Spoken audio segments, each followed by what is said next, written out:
morning. Good morning, everyone.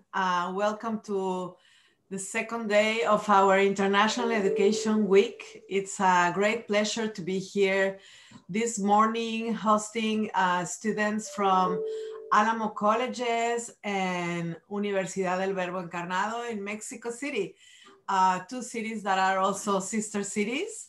And we're very happy for having this conversation, for hosting this conversation, and for you participating in this conversation, for our students participating in this conversation.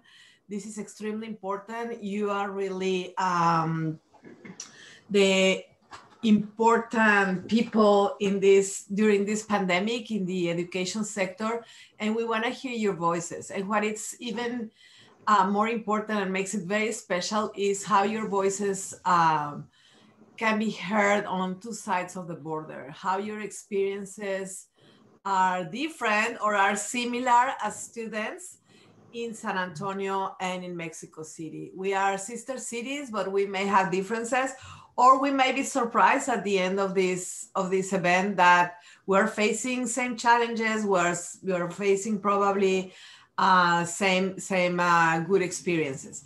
So without further ado, I would like to introduce some of my colleagues that are here today. And very especially, I would like to thank them for helping us and working with us all together to put this panel together. So I would like to thank our colleagues and friends from the city of San Antonio and Casa San Antonio in Mexico City. I would like to thank, first of all, Sherry Dolatsaski. She's Chief Diplomacy and Protocol Officer for the city of San Antonio. I would like also to acknowledge and thank for her presence to Marta Henry, International Relations Manager at the city of San Antonio. Of course, Alfredo Pagasa, International Trade Specialist for the city of San Antonio Economic Development Department. And David Cook, Senior Trade Specialist at Casa San Antonio. And very, very especially, I would like to welcome and thank also Dr. Javier Lozano. He's Director of International Affairs at the University of Incarnate World. So thank you so much for joining us, everybody, participants, panelists. I'm sure it's going to be very, very interesting. We're going to record this session, and we're going to make it available for anyone that would like to look at it at another opportunity. So thank you so much for being here. Sherry, I would like to invite you to share some words with our participants. And thank you so much again for joining us.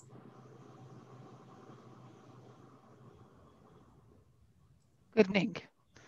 Good evening, Alejandra. Thank you very much for the invitation for us to participate in International Week, or International Education Week. It is very special for us at the Global Engagement Office of the City of San Antonio to be involved with international education overall. It is also a great pleasure for me to be here also as current overseeing the Casa San Antonio program in Mexico. Just a kind of couple of words that Casa San Antonio is a program that the city of San Antonio initiated in 1991 before NAFTA agreement was signed in the city of Guadalajara, Mexico. It then progressed and was opened in our other sister city in Mexico, Monterrey in Nuevo León. And that was in 1992. And then in 1995, the Casa San Antonio program reached Mexico City and has operated continuously in Mexico City ever since. We, I think, really believe in the value of internships and have wonderful interns every year at the Casa San Antonio in Mexico who are the backbone, I think, of a lot of work that's done. And we believe in the reciprocity, the work that they do, but also the learning that they take away with them. With that, of course, the collaboration in Mexico of the Casa San Antonio with higher education and entities in Mexico has been fabulous.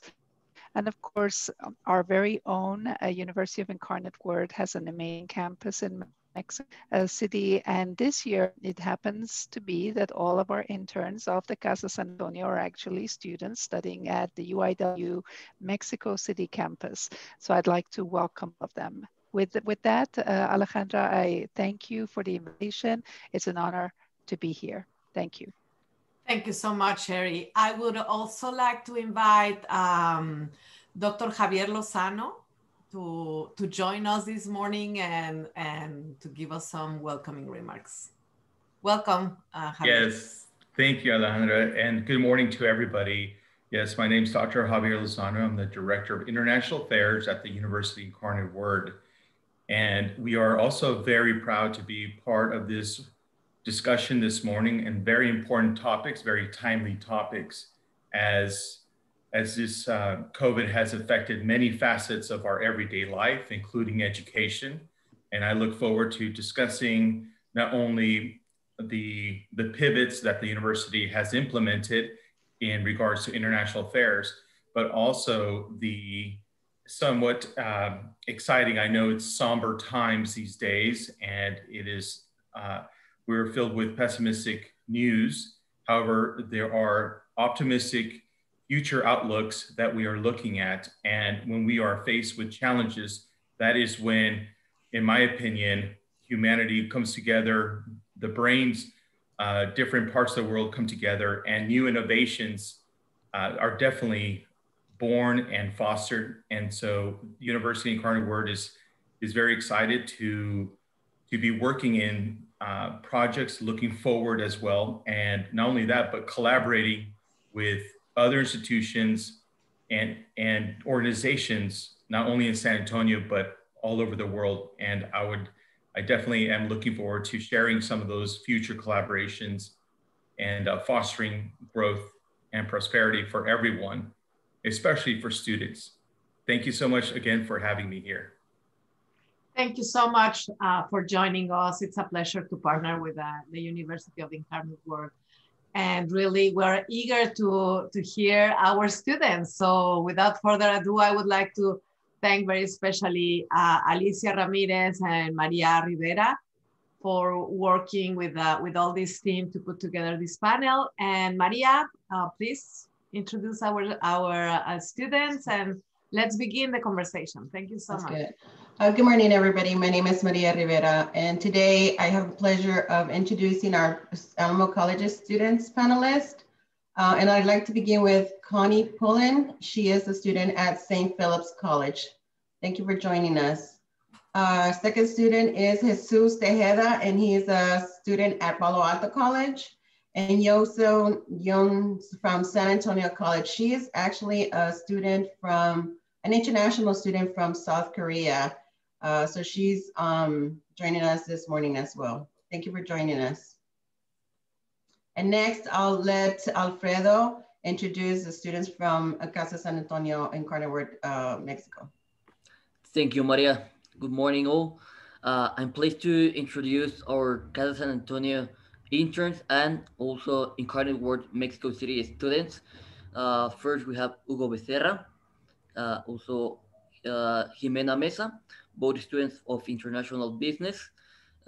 Magali Ortega, she's a student of marketing, and Leslie Bautista. We have Carlos Morales and Juan Carlos Lozano. They both can't attend the event because of some personal issues, but we have those 4 students, Hugo, Jimena, Magali, and Leslie. Thank you for your time. All right, thank you so much. So we'll go ahead and begin with the first question, and we're gonna allow our Alamo Colleges students to answer the question, and then we'll give some time to the students in Mexico to respond. Initially in March, everything closed from one day to another with COVID. How did COVID affect your everyday life?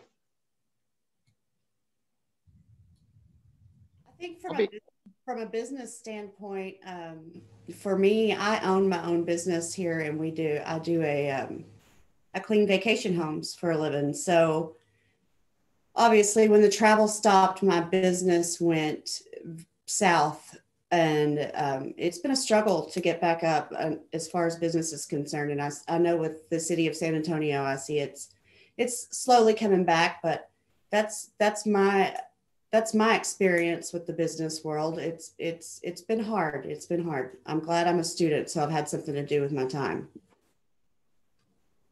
Luckily for myself, I was actually in and out working out of home. I worked for United. I was working with United Health at the time when we started, but they had automatically sent everyone home for me. So transition for me was more or less making sure I had the technology at home, but then at the same time, I was kind of dealing with my classes. So it kind of threw a little wrench at the same time, because I had to make sure that the transition to online classes and was a big change. But I think I kind of managed because now I can do everything from home, from Zoom meetings to any type of Skype meeting or any other service that we have as an online service. As an international student perspective, I could have a chance to come back to my home, which is South Korea. And I have been staying with my family for 2 months, about 2 months.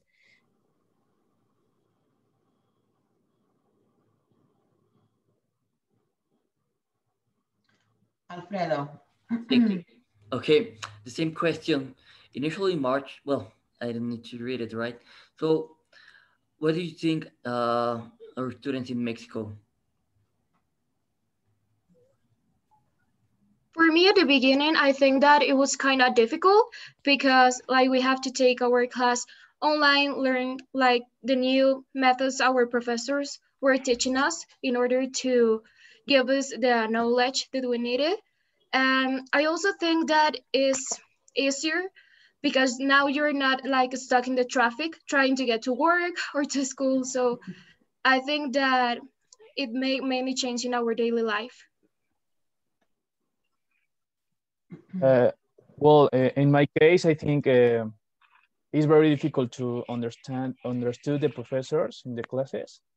But as Jimena said, have a lot of advantage, like the traffic or something like that. But nowadays I think it's still complicated to learn in this way. Okay, so for me, it was really difficult because I was in San Antonio in that moment. So I remember that it was spring break there.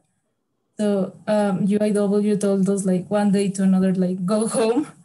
So it was like really hard that like movement from San Antonio to Mexico again. So it was like difficult. At first, I thought it was cool not to go to school, take classes in my house, but now I see the struggle. I can be like 100% focused on everything I do or in my homeworks, but I really try.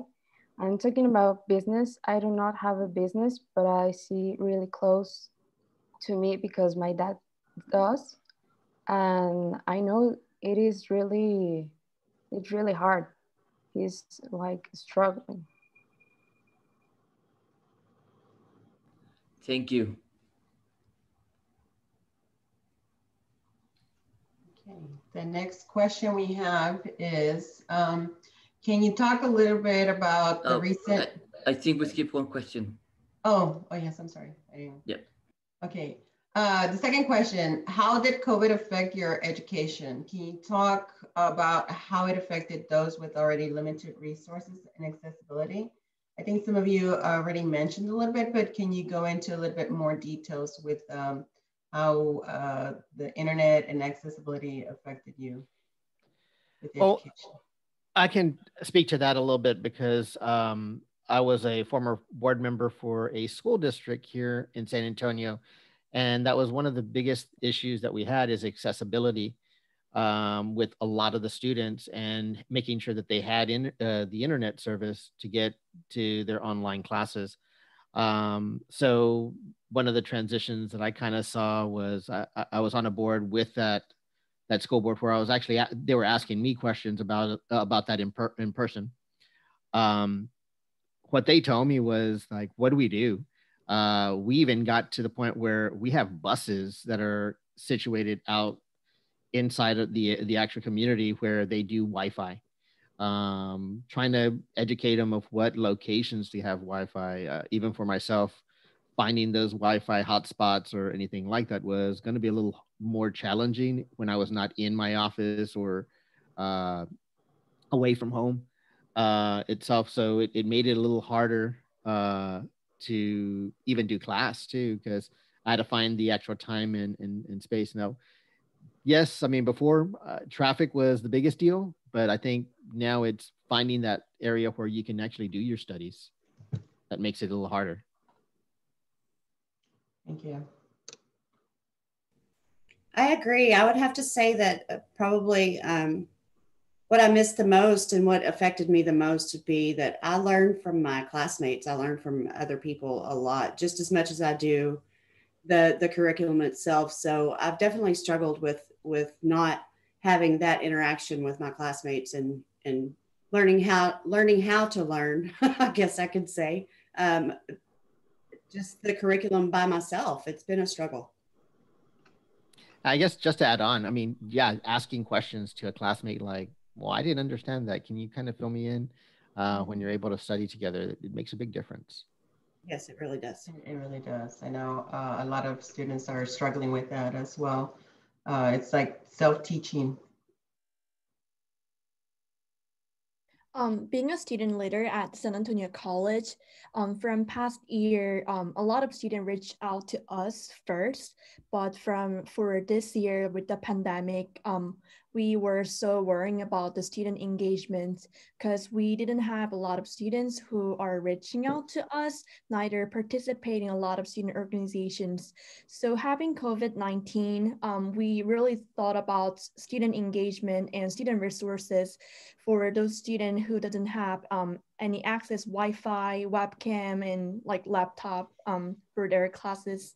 I think I know it is a really hard time, but at the same time, I thought it can be a great opportunity to thinking about those students and students who are taking online classes. I think, Erin, that brings up a really good point is that a lot of schools and institutions are doing a lot for students that are not having that accessibility.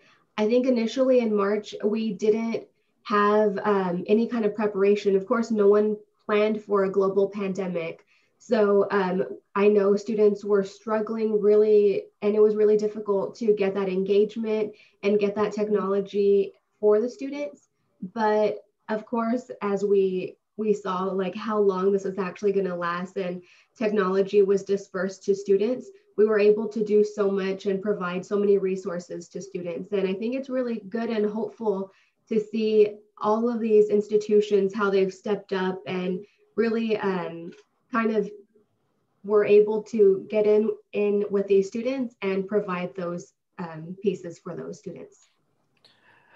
I think also the funny thing is trying to find a background, especially where you're going to be, especially when you're doing Zoom meetings like this. You don't want the distraction to everybody else, so you need that quiet space, and some people don't have that. Could we ask all the students to turn on their cameras, please? And there's a question on the chat. It says, I'd love to hear about all your experience across the border. Some experiences are similar. And that is from Alejandra. Did you want to expand a little bit on that, Alejandra? Oh, no. I was just commenting to all the panelists. Okay. It's extremely interesting to hear their experiences. They're very, very similar. And that makes, again, to make stronger the case that the borders are really fictional because we are very, very similar. Yesterday, the Mexican consul was saying exactly that the border is artificial. And there are many more things that unite us. And it's incredible. We've been having panels with faculty and administrators from institutions, international institutions. And it's very interesting to hear the students' perspectives. I heard one student from Mexico saying, "Oh, at the beginning I thought it was cool, and then it was changing." So this is fascinating. I'm enjoying very much, and again, I think it's making the case stronger that we're very united, and we're going through the same issues, and I'm sure at the end is going to be same solutions. So I just wanted to congratulate all of you, and sorry for interrupting, Maria. And I wanted to just interrupt briefly, Alejandra, and add on to that. Martha, absolutely. Yes, and so I wanted to let everybody know that the Consul General of Mexico, Consul Minuti, and the Consul General of Canada gifted San Antonio with a butterfly garden, a pollinator friendship garden, with a symbol of the monarch butterfly as something that connects all of us. And that's exactly what you're saying. You know, borders are fictional sometimes, and the butterfly is so, I mean, it originates in Mexico, travels right through San Antonio, the monarch butterflies, up into Canada. And so this, what you're talking about, it's a bit of a pivot from education, but the environment also follows these important aspects. And there's so many similarities. I just had to tell you, thank you, Mexico, for the Friendship Garden that will be here. It's now underway, it's broken ground, and come spring, you should visit it at Confluence Park. Thank you for that gift. Thanks. Thank you, Martha. Thank Alfredo? you. Yeah, thank you, Maria. So question number 2, how did COVID affect your education? Can you also talk about how it affected those with already limited resources and accessibility? First of all, I want to say that I am very thankful because I have like the resources and accessibility to take my online classes. I mean, like not everyone has that opportunity. They have a struggle with internet connection. And I mean, you can have one laptop, but you have like 4 brothers that also want to take online classes. So even though you can take it on your phone, maybe the screen is very small. Sometimes your mic might not work or something, but I mean, I think I'm very blessed to have the accessibility. Well, another problem I think is that,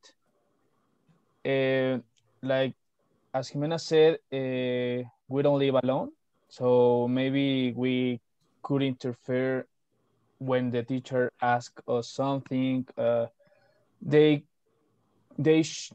couldn't explain as they want to, so the students don't understand very well. So I think the main problem is it could be the how they try to explain us the subject. Thank you. I also want to talk like the situation Mexico has also, because there are a lot of communities that, for example, public schools are taking classes via TV. So I think it's like a problem because, for example, as Jimena was saying, not everyone has like 2 TVs or like for every year, scholar year. So I think that's a problem with public schools. I think we have I have also the accessibility to resources thanks to my family. I have a sister that has classes in the morning and I have them in the afternoon, so we don't have any problem. And all of this, we have been talking about negative things, but in the positive way of me doing the things is that I learned to adapt to this situation, because it is not like in the US. The connection to Wi-Fi doesn't work like there. Here we have a lot of problems, not only us, the students, but also the teachers. but I think we are united. So in these kind of problems, we all know that we have the problem, so we understand. Thank you. Thank you, Magali. Alfredo, would you like to add anything? No, I was just thinking about what Leslie said about the limited resources for the public school here in Mexico. All the students are taking classes at the public TV channel, but many other students that neither have access to the internet or to a TV, they are not taking classes. So that's the main issue in Mexico, that many students are not taking classes. The only chance they have to to study is in a school, in a rural school maybe, and they have no access anymore to that rural school because of the COVID here in Mexico. Wow. That's unfortunate. Here in San Antonio, I think we're also, we do have, I think we do, I agree with one of the students was saying that we have great internet, and we actually do in a lot of areas. Some families, we still have a lot of poverty here in the city, and a lot of students do not have either Wi-Fi or internet at home. And so we do also have some challenges here in San Antonio as well. I know with our, like our kinder through 12 grades, some of the school districts also provided some like computers and laptops as well. So there are some challenges with the families that, you know, not everyone can afford to have a laptop or a computer at home. So luckily, we've been blessed also with having some of the school districts to also provide those to students as well. Yeah, being a former board member for the Harlandale School District, that was the main concern. The kinder through the elementary, which was going to be kinder through first grade. Their concern really was not them having a laptop or having internet access as much as a parent that would help them, because they can't leave a child all by themselves itself. And that was our biggest concern when it came to distant learning, because we know that elementary school students were having that difficulty. Would anybody else like to add anything else? Okay, thank you. So we'll go on to the next question. And can you talk about the US presidential election and the earlier Mexican presidential election?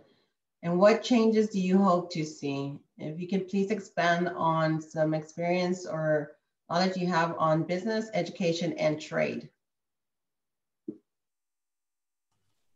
I think we need to start with the fact that we now have a vice president in here at the US that's a woman, and not only a woman, a biracial woman. I think that's a major feat for the world, not just America. And if they can continue what they're promising, as the students, we stand to benefit tremendously. They're discussing free community college for everyone. That would be that would be nice. I know for me, I know. And then, I mean, the first lady, she was actually a professor at a community college up until 2008. So I feel like as students, we stand to benefit tremendously from our new election here. Yeah, and yeah, it's amazing which we're moving forward. Like Connie was saying, we're moving forward and we're being more open. Yes, there was somewhat of a divide on our end in regards to our presidency, which I kind of followed the Mexican presidency also, but I think we had a somewhat of a divide in the community. But actually, I can see a lot of opportunity. It's going to give us the opportunity to kind of sit down and kind of be open-minded a little bit and kind of think about other options that we can do, especially in regards to education and business and trade. Those are going to be major. Being a business major myself, it would concern me with the actual changing of a president. Not so as much this year. I feel that we will be growing in an area because it seems like we have more of a communication that I can see from just for myself as I can see as a international communication, that there are some changes coming, and they're expecting those changes and looking forward to those changes. Thank you. Following up what Connie said, I really want to see free community college education nationally, because I know Alamo Colleges already started Alamo Promise program, which is part of College Promise, and it has been affecting San Antonio community economically a lot. And I do really want to see the other cities and states to have that program. Well, Harlandale is one of the school districts here that is actually giving all their students the opportunity to go to Alamo Community Colleges at no cost. I think they're giving them scholarships to make sure that those students actually, and I think it's through the Alamo Community Colleges that they're doing it through, that they're giving them the free access to additional, I guess their continuous studies after high school. So it's something that's coming, and I'm kind of excited about too. Yes, that is something that the Alamo College has been working really hard on. The Alamo Promise is something that they've launched earlier this year that provides students free tuition. So that's a really great opportunity. And many local businesses have also been involved as well to be able to provide that. And it's a great stepping stone. Like for myself, I can go straight to Texas A&M San Antonio, but the cost of education there is going to be a lot higher. And I'm still grateful. I mean, even though I have to pay for my tuitions and fees, they're not as much as going into like an Incarnate Word or a Texas A&M for myself. So it's a lot, cost-wise, it's a lot less. That's where we hope for student loan forgiveness to come on behind it. Yes, that's exactly what I was going to be saying. That's what they were talking about recently, is that our president-elect is kind of introducing the conversation of loan forgiveness, of student loan forgiveness. And I think that's really great to see for students, because so many of students, millennials and Gen Z, are so overwhelmed with student loan debt to where owning a house is never at all going to be possible. Just anything at all is just dreaming at this point. So I think having that student loan forgiveness is going to be unbelievable. It's going to change education completely. I'm curious to see how that affects the business and trade part of everything. I mean, I don't know how that's going to affect that. So I'm curious to see how that turns out. Thank you. Alfredo, do you? Yep. Thank you, Maria. Okay. Can you talk about the recent US presidential election and the earlier Mexican presidential election? What changes do you hope to see? Expand on business, education, and trade.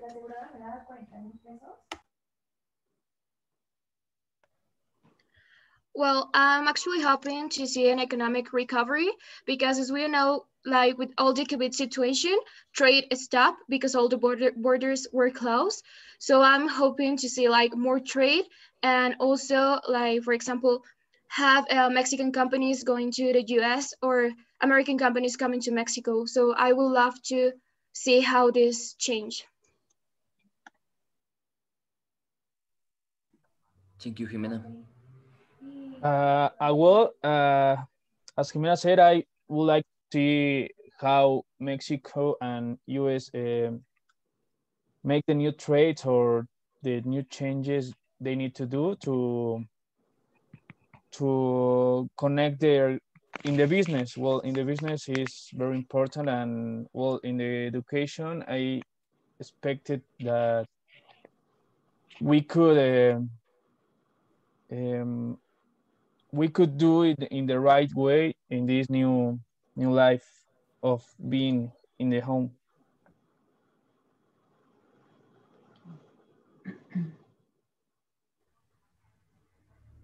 Okay, so I think like we have a lot of financial struggles with this election. So I think I would like to see how it's going to change the next years, because COVID brought a lot of financial problems, and a lot of small businesses went bankrupt. So I would like to see how it changed with, I don't know, like e-commerce or um, more things like that. So I would like to see that. And I really hope to see many opportunities, mainly from the TMIC. I will also love to see Mexican companies grow in the US and vice versa. And I think Mexico also can have a recovery from all of this, having a good relation with the US. Thank you. Did you want to add anything? Anyone else would like to add anything? Yeah, I wanted to add something real quick. I just wanted to throw out there, I don't know if the US, oh, sorry, my camera's a little bit blurry. I don't know if the US students are aware, but in Mexico, there's no equivalent system for borrowing or similar. So it's all out of pocket, either both public and private education at a university level. So, wow. Yeah.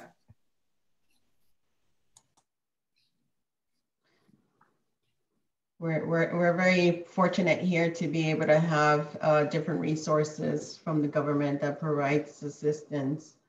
I do know that we have financial aid, which is money that the students receive based on their income, and it's money that they don't have to pay back. So that's really good. And I know the majority of Alamo Colleges students do receive some funding. So there's a lot of help here.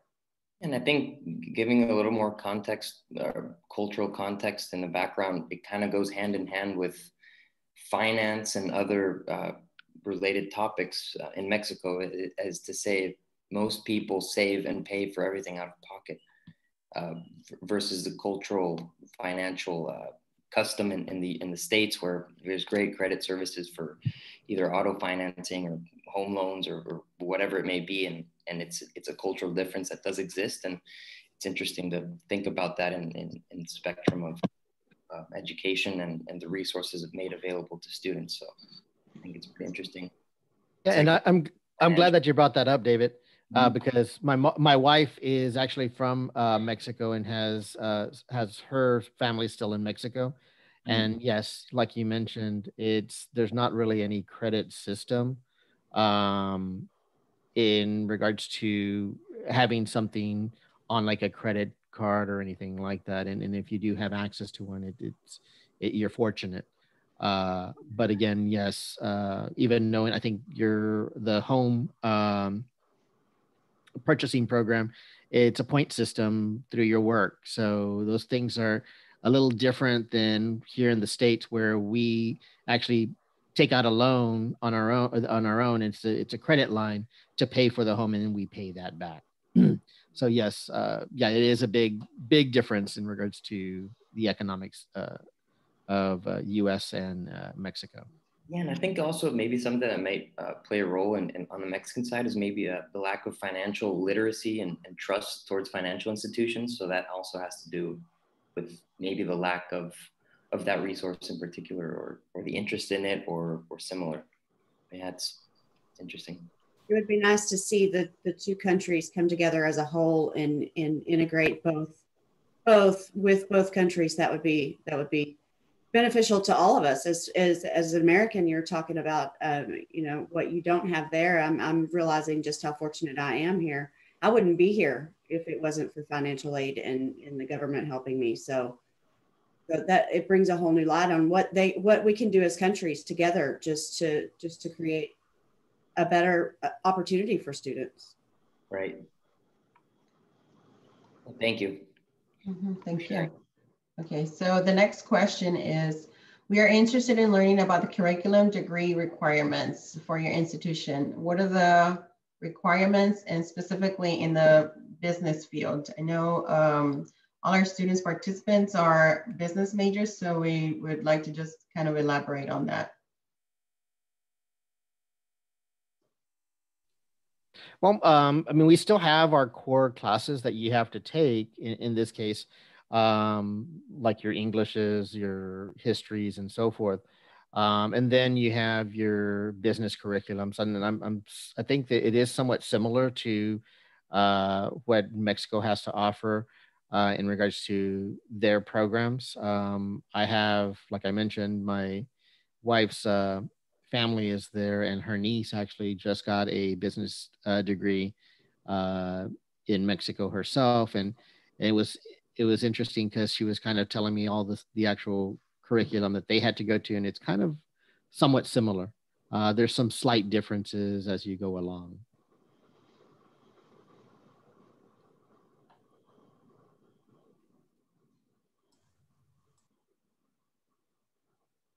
Connie or Aaron?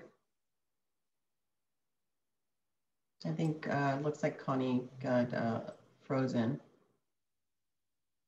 I know here in the US, what we have is we have an opportunity for students to come to Alamo Colleges and actually pay like 1/4 of what university would cost. So that is another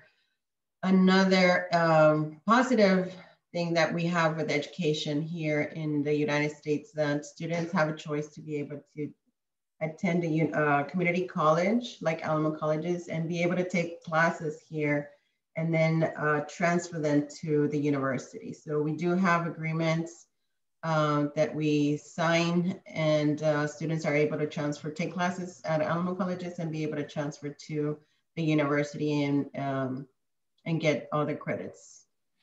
And yeah, and that's my plan right now. I'm currently just 3 classes shy of transferring over to A&M San Antonio for a business degree. And yes, the cost of it is a lot less expensive. And yes, I mean, currently I'm paying out of pocket for it.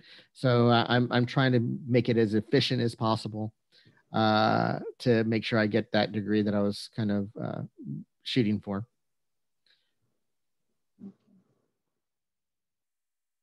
Erin, do you have anything? I can't see all the connections. No, I don't really have like anything to speak about the curriculum. Thank you. Okay. All right, Alfredo? Yep, okay. So we're interested in learning about the curriculum degree requirements in Mexico. What are the curriculum requirements specifically in the business field? So just to let you know, we have Juan Lozano, one of our students, that he was having troubles with his internet connection when we were talking, right? So Juan, please, you can start with this question.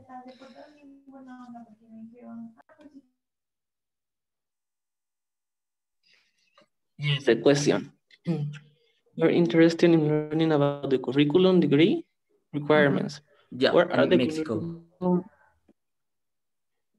Okay, as far as I know, the curriculum requirements are your name.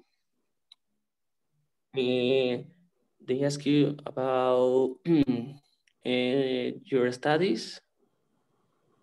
Sometimes they ask you for your picture, photograph, in personal data like your address, cell phone, and the others. And experiences. Laboral experience.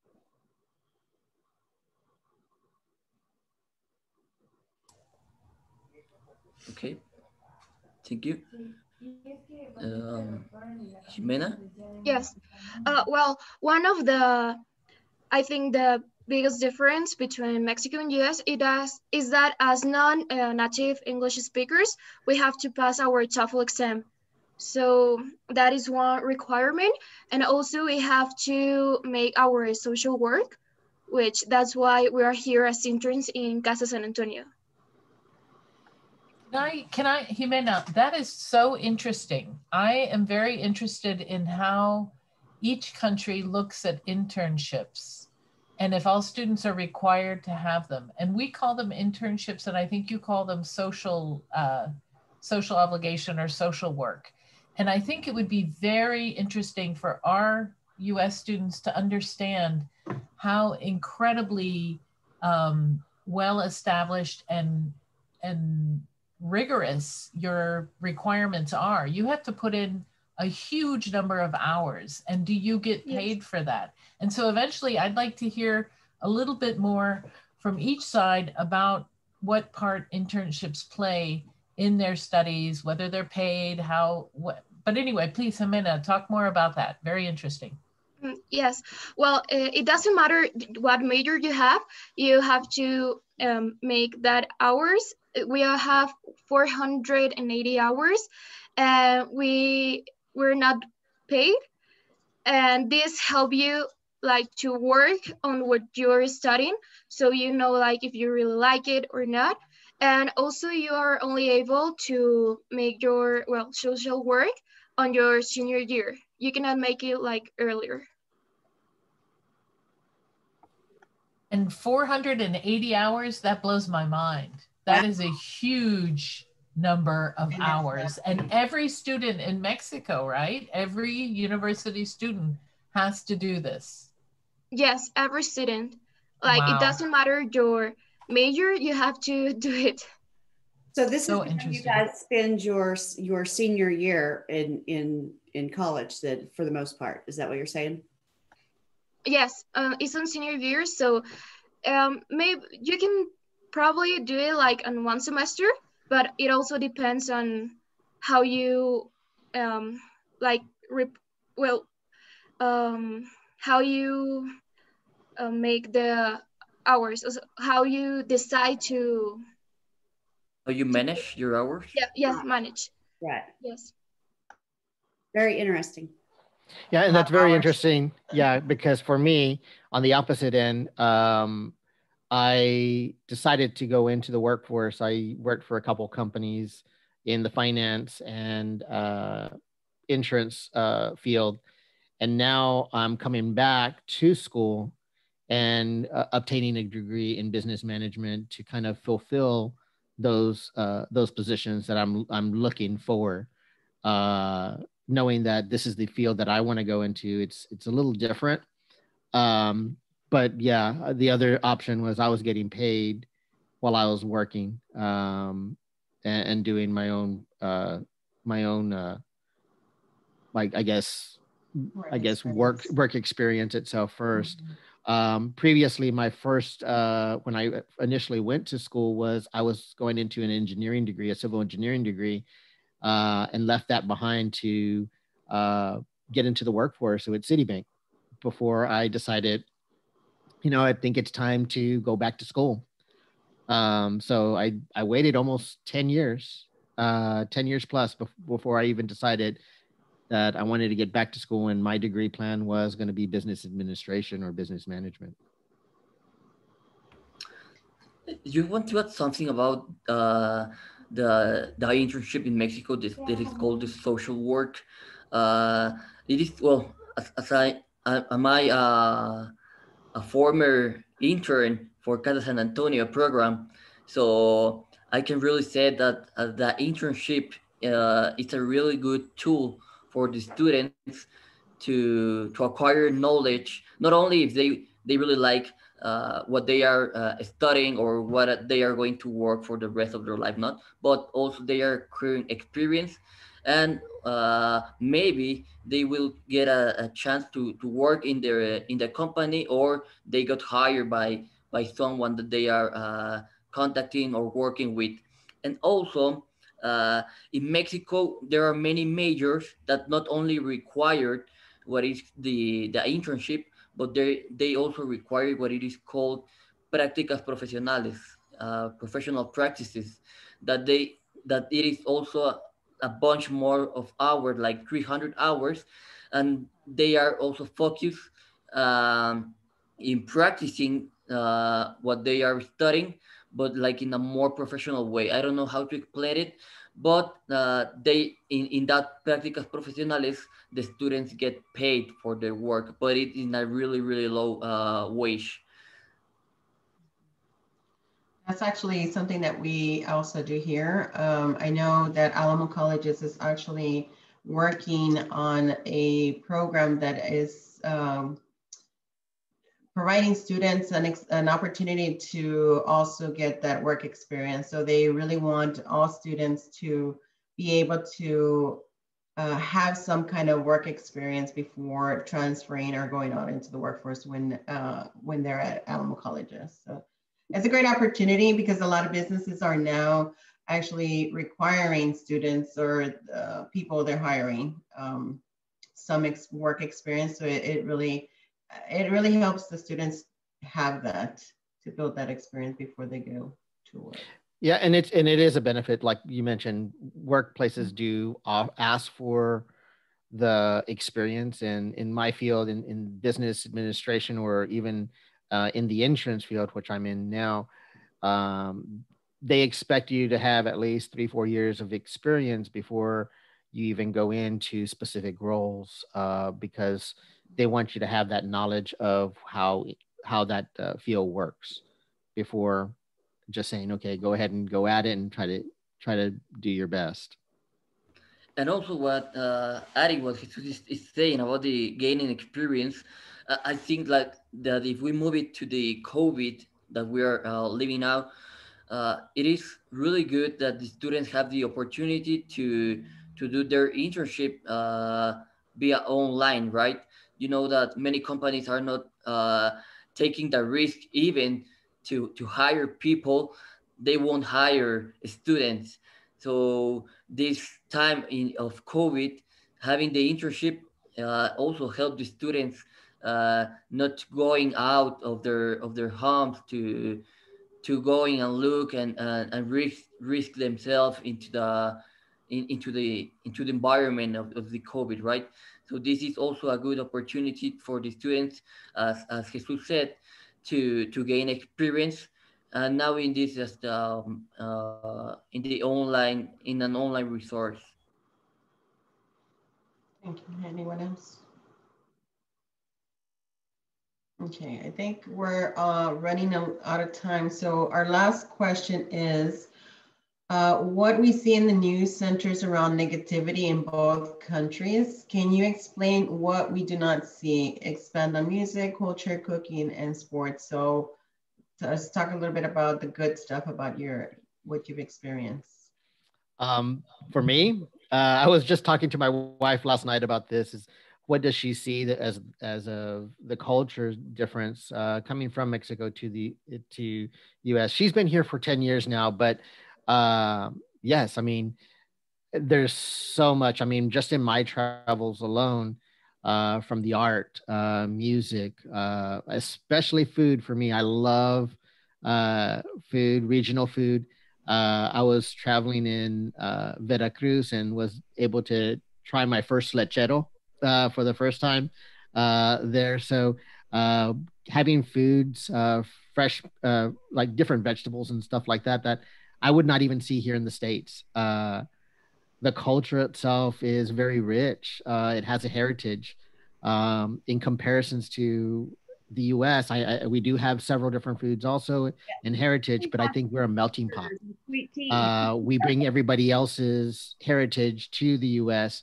and we share it with each other, where Mexico keeps that rich culture within themselves. And I see that every time I've visited.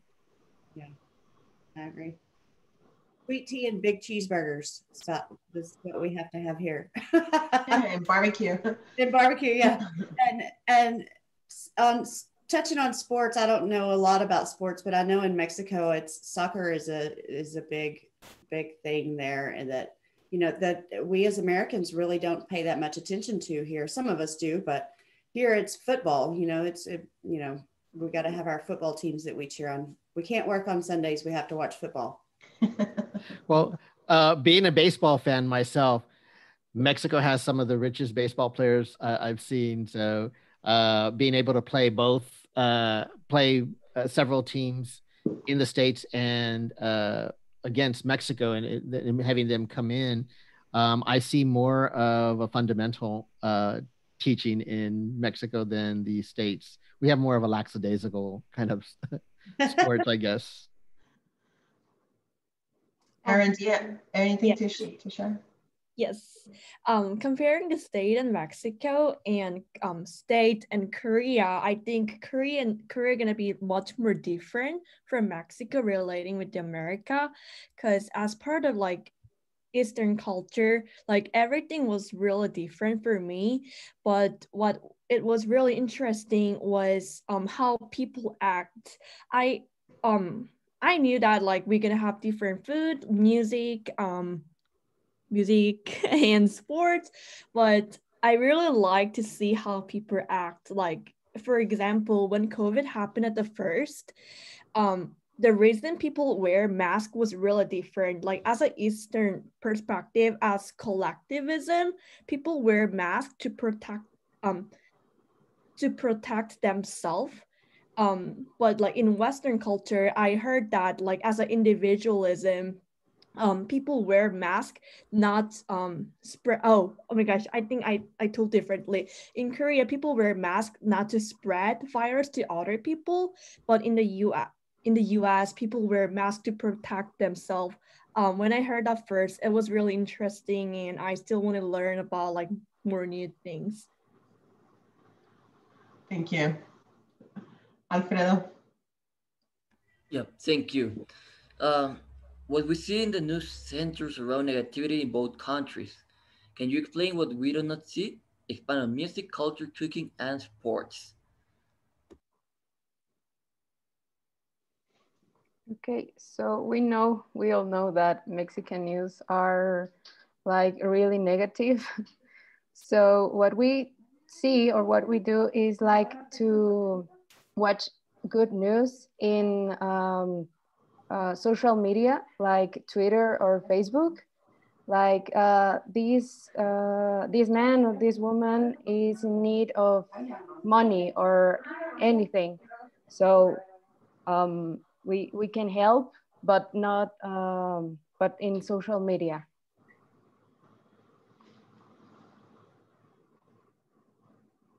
Anyone else?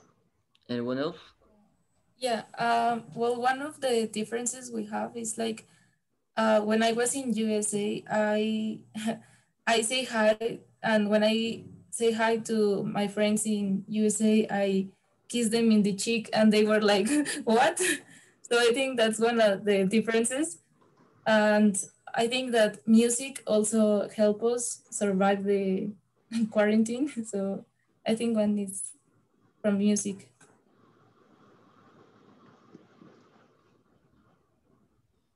Anyone else want to share his or her thoughts about this question? Nope. Okay. Do you want to add anything? We have a few questions in the chat. So I think this goes out to all of our bilingual students. How being fluent in English has, okay, so since you are bilingual, how has this affected your academic and professional development? How has it helped you? I think this about it. So whenever professor give assignment about like writing essay or research paper, I Google it first. And other hand, I Google in like Korean like website called Naver. It's like kind of like a Google, so that like I can see two perspective and I can compare between two of them. And also I have a lot of like access to get like much more informations. So I think I really liked about it. Alfred, does anyone anyone else want to share anything? Well, I'm not fully bilingual.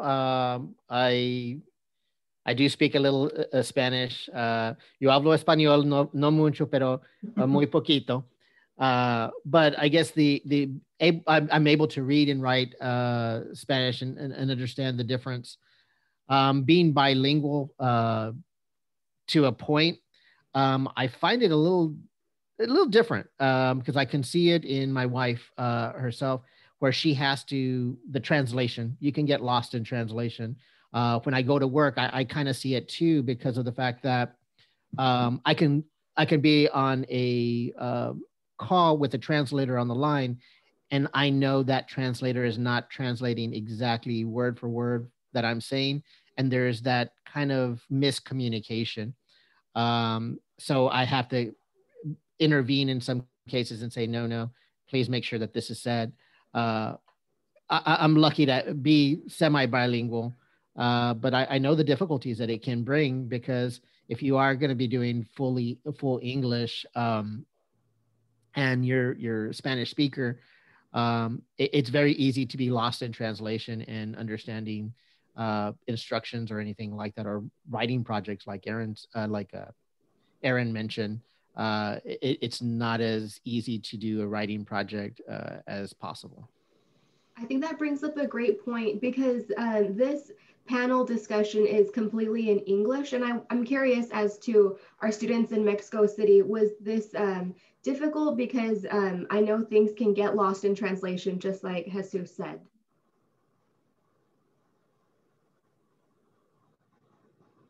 I was surprised to see and glad, I guess, to see that when we discussed with the students in Mexico if they would prefer it in Spanish or English, that they all voted for English, which has a lot to say for itself. I mean, I think it's great that they're, if anything, they're expanding their vocabulary in English just by being here and doing it.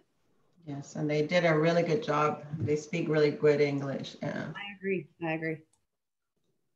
I think we have,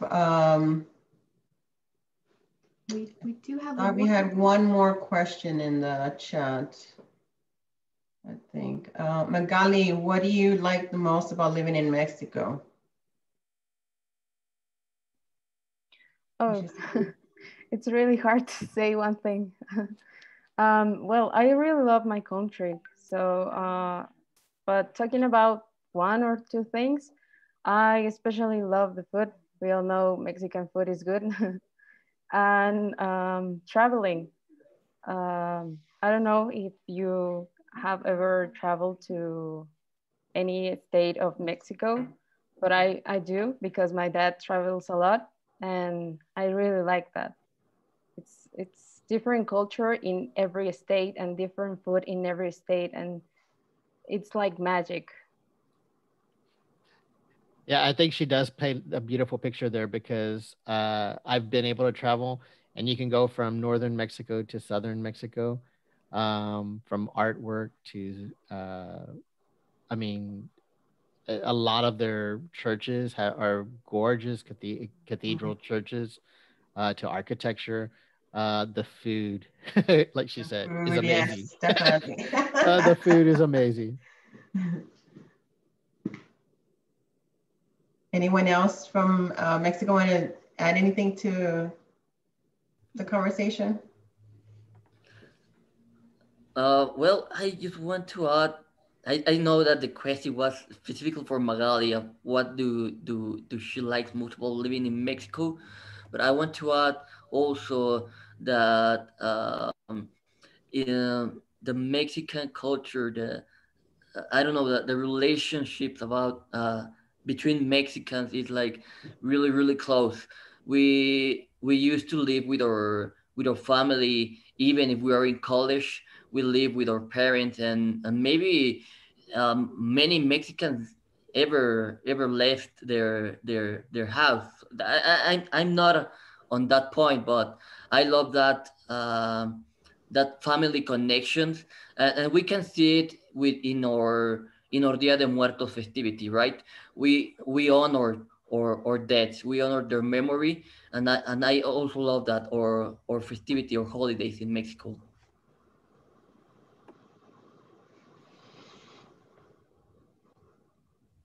Anyone else?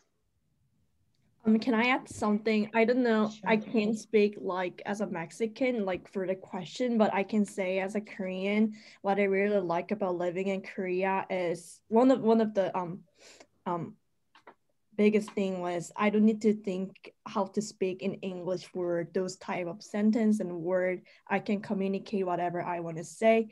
So I think that's what I like the most. Very nice.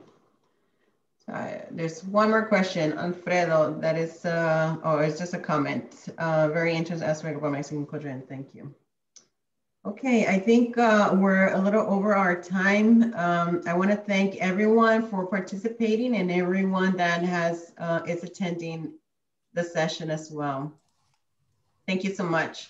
Before we go, Maria, I would like to ask everybody to turn your cameras on. I really would like to take a screenshot of everybody participating in this beautiful, wonderful session. I truly enjoyed it. So what a great idea. Everybody's gonna have their phones up to their face.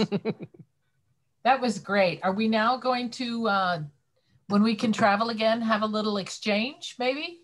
Yes, we need to make this in real life, but this was fantastic. I really enjoyed this, and we're gonna share in social media because we want this to be the first exercise of having students just having chats and informal conversations like this one. I think we learn so much from each other, and at the end the conclusion is borders are artificial. Right? We're very similar, and we're going through same issues, same concerns, same challenges. So I really and truly enjoyed participating and hearing all your experiences. Thank you so much for your time. It was fantastic. Thank you. Thank you. Thank you, Alejandra. Thank you, everyone. Thank you all. Thank you. Bye-bye. Hope to see you. Have a good day. Good to meet everybody in Thank you. chat. Bye-bye. Take care. Bye. Bye.